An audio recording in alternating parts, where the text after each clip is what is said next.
La Louvière, Liège, des villes avec un rendement intéressant. Nicolas, vous êtes conseiller en investissement. Pourquoi ce critère est-il si important?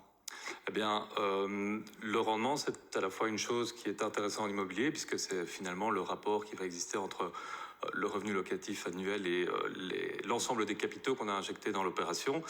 Mais ce n'est pas le seul. L'immobilier peut se vanter de pouvoir bénéficier de deux sources bénéfiques, qui sont le rendement, on en a parlé, mais aussi la plus-value. Bon nombre d'autres classes d'actifs ne peuvent pas prétendre aux mêmes bénéfices. Je prends l'art, par exemple. Quelqu'un qui achète de l'art, pour peu qu'il le loue, en général, il l'achète, il l'acquiert pour envisager une plus-value, une marge. On a simplement le principe de la plus-value. Dans le reportage qu'on vient de voir, on a beaucoup parlé de ville, on a beaucoup parlé de rendement, mais il est très important d'avoir ces deux notions en tête. Pour moi, un bon investissement, un investissement rentable, c'est celui qui va procurer du rendement et à la fois de la plus-value. Il y a des villes comme Charleroi qui ont énormément de rendement, mais qui ont une très faible croissance et donc la plus-value va mettre de nombreuses années à intervenir. Des villes comme Knock, par exemple, que tout le monde connaît, ont une croissance du marché très très importante. Quelqu'un qui dispose d'un immeuble à Knock voit son bien, la valeur de son bien prendre beaucoup de valeur durant quelques années. Et justement, quels seraient les critères pour justement savoir un petit peu les biens, la valeur qu'ils vont prendre, tout ça? Qu'est-ce que vous Le conseillez? critère principal en immobilier et qui nous occupe certainement aujourd'hui, qui cadre finalement le sujet qui est le nôtre, c'est la localisation. C'est le critère de localisation. On ne le dira jamais assez. Tout le monde a entendu l'adage répétitif, mais ô combien clair et limpide. Localisation, localisation et encore localisation. Pourquoi? Parce que peu importe dans quelle classe d'actifs on investit, que ce soit du retail, du logement, du bureau, du semi-industriel, que sais-je, c'est avant tout un investissement foncier. Donc, on achète du terrain avant d'acheter un appartement, une maison. Et beaucoup de personnes, bon nombre de personnes oublient cela. D'ailleurs, toute la loi, tout le contexte fiscal s'oriente d'abord sur la notion de foncier. Et pourquoi c'est important? Parce qu'une fois le terrain acquis, alors il y a des constructions dessus, mais une fois le terrain acquis, il va être directement impacté par l'environnement qui l'entoure, par la ville qui l'entoure, par le quartier qui l'entoure. Et ça sera déterminant pour son avenir, pour sa rentabilité. Et pourquoi une ville est meilleure qu'une autre? Est-ce que vous avez des exemples pour justement à Bruxelles, à Wallonie et en Flandre? Alors une ville est meilleure parce qu'elle attire le plus grand nombre de personnes. Elle s'adresse à la plus large demande, que ce soit sur le marché de la vente ou de la location. Il faut que cette ville, elle soit attractive. Et finalement, il y a une série de critères.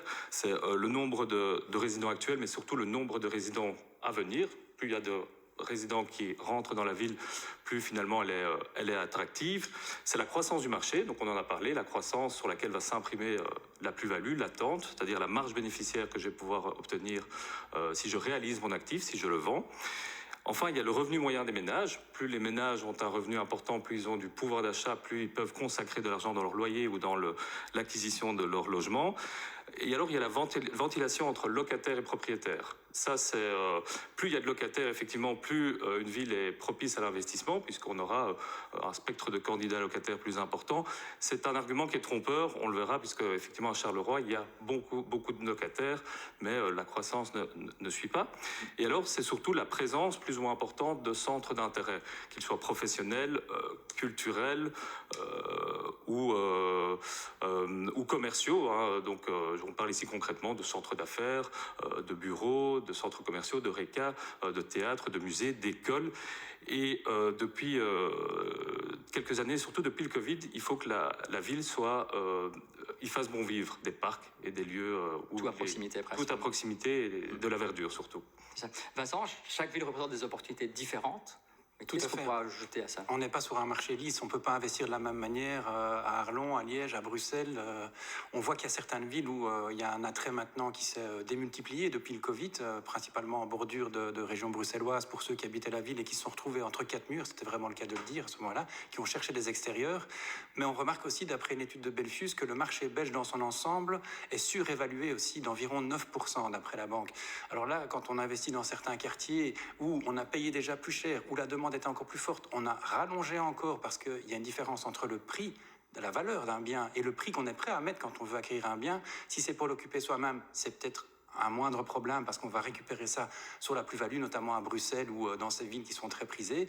Mais dans d'autres villes où on voit que ça commence à devenir un problème, d'après Belfius, Anvers, Louvain, Bruges, Wavre ou encore Namur souffrent justement de cet attrait où la plus-value ne va pas suivre. On doit miser alors uniquement sur la rentabilité à court terme.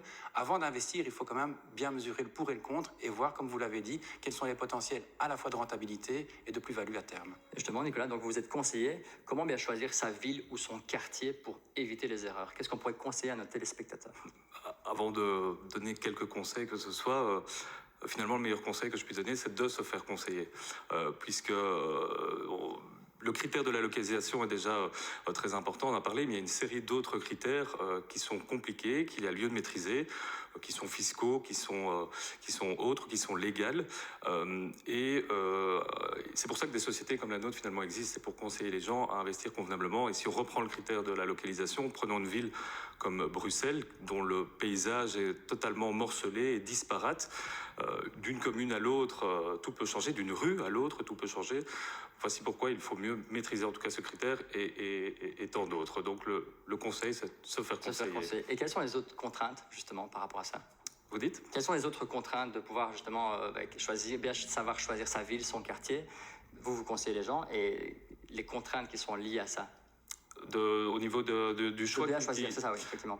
On en a parlé, c'est surtout qu'il y ait à proximité un maximum de choses. Il y a la mobilité dont on parle aussi, mais un maximum de centres d'intérêt, je reviens là-dessus, mais il faut concrètement que j'ai mon lieu de travail à proximité ou du moins qu'il soit accessible.